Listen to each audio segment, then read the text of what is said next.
Guys, it's another YouTube homework helper, and today we're going to be working with fractions on a number line. So let's get ready to work our brains out. Come on and join me.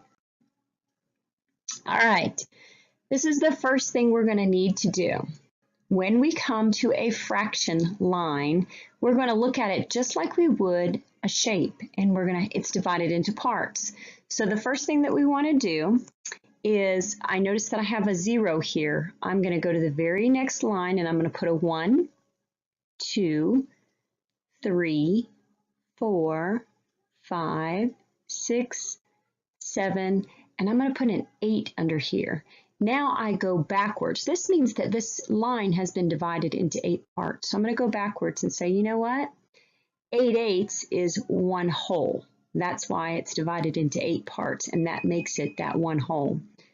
This would be 7/8, this would be 6/8, this would be 5/8, this would be 4/8, this would be 3/8, 2/8, 1/8, and we could even stick an 8 into there, it'd be 0/8.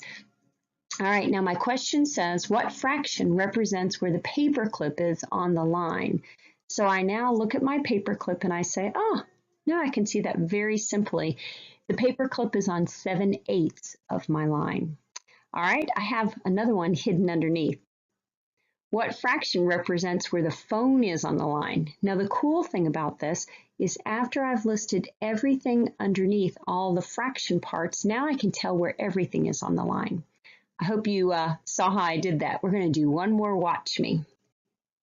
All right, I'm going to use the same strategy I used before. I'm going to come in and I see it's a 0, so I'm going to start here and I'm going to say 1, and I have to label this one 2 because that is the second line. Then I go backwards. Remember, here's my 1 whole. There it is.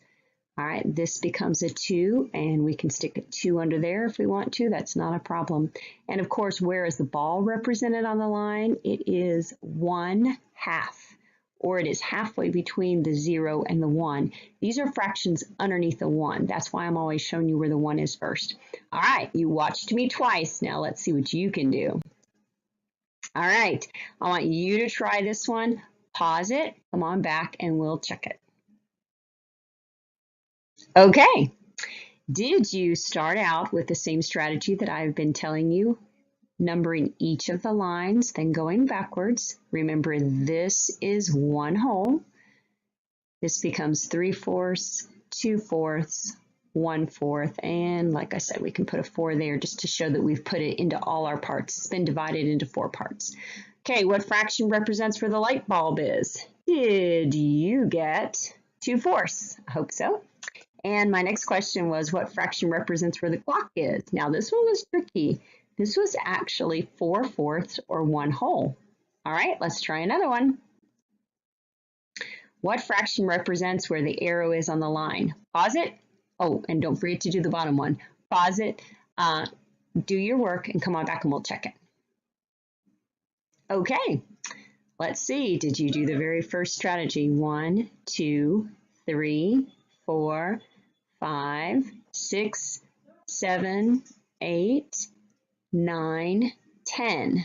All right, did you go backwards? 10, 10, 10, 10, 10, 10, 10, 10, 10, 10, and I'll even stick a 10 there. All right, where was the arrow on the line? Did you get 5/10? That would actually be half of that as well. And what fraction represents where the phone is? That was 7/10. I hope you got that one. Let's try our next one. Okay, you have to pause this, try it, and come on back. Okay, did you start out with the way that we have been doing this the whole time? I hope so. You were supposed to be looking for the yellow cake, which would make it 2/3. Excellent job.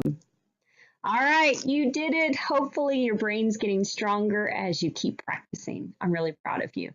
And until next time, bye-bye.